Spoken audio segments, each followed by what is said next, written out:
Welcome back to the Gridiron Expert. Just a little over a month ago, we had a video discussing college football coaching changes and what to expect from new head coaches going into the 2018 season.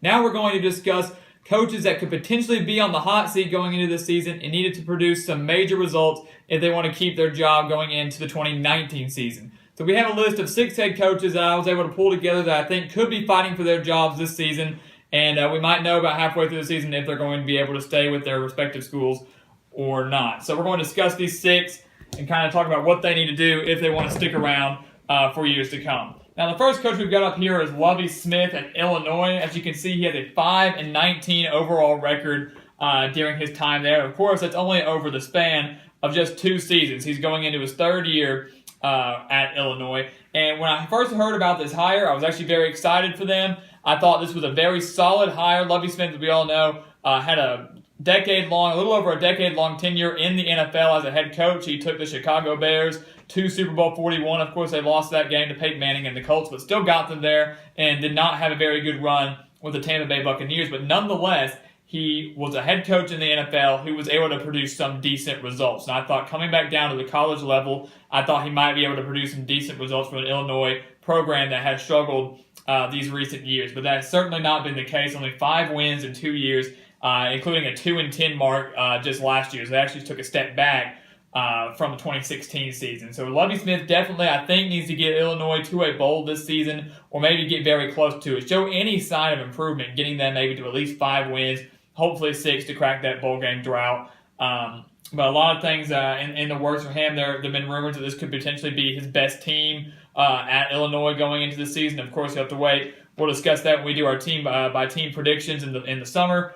But Lovie Smith, 5-19 overall, not good. He needs to get them to a bowl game. Otherwise, he might be out of a job in just 3 years at the college level.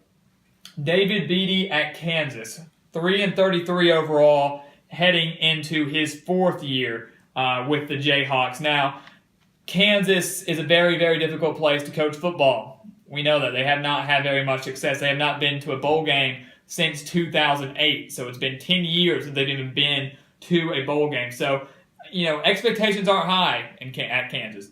So David Beaty has his hands full trying to raise those expectations, trying to get the Jayhawks at least back to some sort of relevance in the Big 12 and hopefully get them to a bowl game going into this year. Last year, I thought, was going to be his best team at Kansas.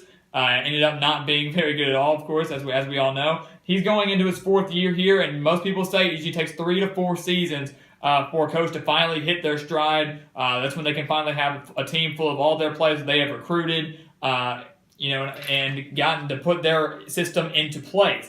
Things have not been working out well for him over these past couple of years.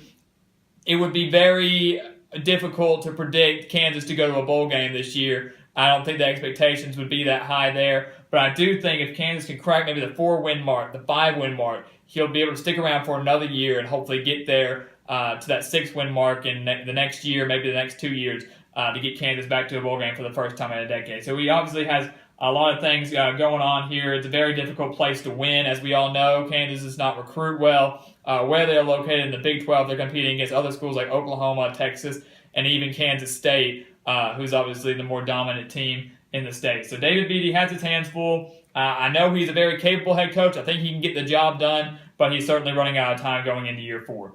Obviously, number 1 on a lot of people's list, and keep in mind, this is not in any certain order. This is just kind of how I wrote it out. This is in no certain order, but Kliff Kingsbury is certainly at the top. I think everybody's and every analyst's list as the major coach on the hot seat going into the season, and you've heard me mention it multiple times over the course of our countless videos. 30-32 overall record, not too bad. He's going into year 6, though. And he narrowly made a bowl game last year, as I've told you all before. Narrowly made a bowl game, defeating Texas on the road, which was huge for them. Losing to South Florida, Charlie Strong and Quentin Flowers in a very heartbreaking fashion in that shootout bowl game. He's got to get Texas Tech back to a bowl game this year. If he falls anywhere short, I think he's out of a job, without a doubt. Out of a job. If he does not get to 6-6 mark or better, he's out of a job, and he might be pushing it at the 6-6 mark. I think 7 would definitely ensure him another year with the Red Raiders. If anything less than that, will be definitely pushing for Kliff Kingsbury. So he's got to get them back to a bowl game. That's obviously going to rely on their defense. They are known for, and he is known for having a very dynamic offense usually. So if the defense can step up and the offense can maintain that high level, they should be able to get back to a bowl game. 7 or 8 wins. Kliff Kingsbury stays in Lovie. So this is going to be something that I think everybody's going to want to keep their eye on to see how long and how well Texas Tech does this year, and if Kliff Kingsbury will be there. Someone will be lucky enough, if he is to be fired, to pick him up as a head coach or an offensive coordinator down the road. But obviously we're not hoping for that. Derek Mason at Vanderbilt, going into his 5th year with the Commodores. He was put in a very bad position when James Franklin left to take the job at Penn State. He had done so many good things with the Vanderbilt program, getting them back up to multiple bowl games, back-to-back bowl games, 8 wins, 9 wins, doing great things for that program before he went over to take over Penn State. So Derek Mason was put in a very difficult position. 18-31, not horrible. The only problem is going into year 5 and he's only made 1 bowl game. And as we've all said before, that I've said before, usually takes about 3 or 4 years for a coach to hit their stride. He hit his stride in year 3, getting them to a bowl game. Took a little bit of a step back last year. He has the talent this year to get Vanderbilt back to a bowl game, and that will definitely ensure that he keeps his job for at least another year with the Commodores. If he can get to that 6-6 mark, get them to their 2nd bowl in 3 years, he stays.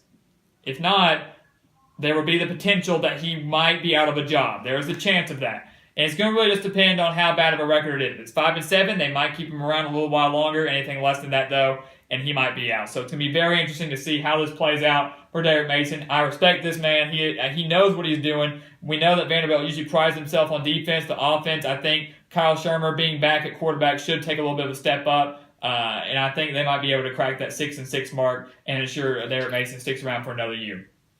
And then Mark Stoops was one that I put up there that I know could be a little bit of a long shot, but just hear me out a little bit. 26-36 overall record at Kentucky. Obviously not bad at all. He is entering year 6, though, with the Wildcats, and that is something that we do have to keep in mind, though. He's 26-36, going into year 6, not great. He did take Kentucky to back-to-back bowl games these past 2 years, one against Georgia Tech, one against Northwestern, which they almost won. However, they lost both of those. He's 0-2 in the 2 bowl games he's taken them to. And they've just narrowly made those bowl games well, about 7-5 record each year. Which is something huge for Kentucky, considering before he got there, they hadn't made a bowl game since 2010.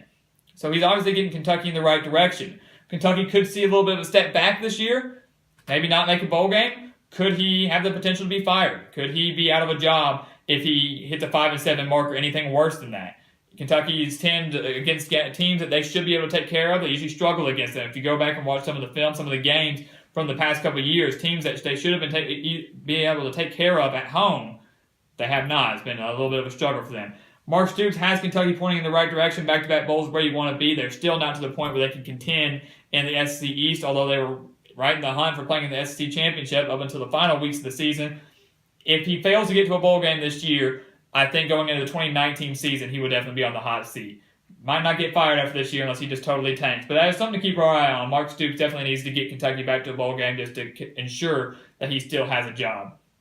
And then our final head coach on the hot seat, just based on our work here, on our opinions here, is Kalani Sitake at BYU. 13-13 overall record, and he's only going in to his 3rd season. So with 2 years, 13-13 overall, which doesn't sound too bad until you consider that he went 9-4 his first year and then 4-9 last year, and his 4 wins were against Portland State, San Jose State, UNLV, and Hawaii. Not exactly what you would call powerhouses. He knows what he's doing. Very solid head coach. Obviously, most coaches usually have a little bit of a bump in the road, a little bit of a step back. Last year may have been it for him, but BYU is a team that is consistently used to making bowl games, hitting at least an 8-win mark, perhaps a 9-win mark. They usually are a bowl team, and if another year happens this year where they fail to make a bowl game, I could easily see him being out of a job, and the Cougars are going to be back on the market looking for a head coach. BYU failed to score 30-plus points 10 times this season. They only scored 30-plus points 3 times this past season, so the offense is a little bit of a concern for them. The defense as well. I mean, if you go back and look at some of their scores, they were allowing 40 points and 30 points very consistently in a lot of their games. So that's something to keep our eye on, is if Sitake can get BYU back to a bowl game, he's solid. If not, I think he could be out of a job. BYU, like I said, is a team that expects success. Never going to compete for like the national championship or anything, or at least not for a while, but expect success to be in a bowl game just about every year. So a 4-9 record definitely threw him right on the hot seat, even though he's only going into year 3. So that's something to keep our eye on. It's going to be very interesting to see how these coaches do. We, of course, wish them the best going into this next season. I would think that the coaches that are definitely on the hot seat, like with their university, their administration is definitely ready to get rid of them just at the snap of their fingers. Any slip up definitely would have to be Kliff, Kingsbury, and I would probably say Lovie Smith as well. I think those are your 2 coaches right now that really need to show improvement and good results this season if they want to ensure themselves a job going into the next season. But of course, this is all subjective, all our opinions. Let me know what you guys think in the comments. Comment any other coaches that you think could be on the hot seat, or coaches that you don't think on these lists that should be on the hot seat. I'd love to hear your guys' thoughts. We have a lot of stuff coming up over these next few weeks. Way too early, top 25. Still working on that. Should be coming out here very, very soon. And then we're going to have an interesting study that I've been conducting on home field advantage. As you all know, that's something I take into large consideration when I do my game-by-game predictions in the summer. I look at the home field advantage. It is real. It plays a huge factor, and we're going to break that down conference by conference, and we'll have that coming up in the next few weeks as well. Anything else you guys want to see, please leave them in the comments as well. I like to read those and respond to you guys, and always greatly appreciated. Thank you for watching. Please continue to like, comment, and subscribe, and we will see you next time on The Gridiron Expert.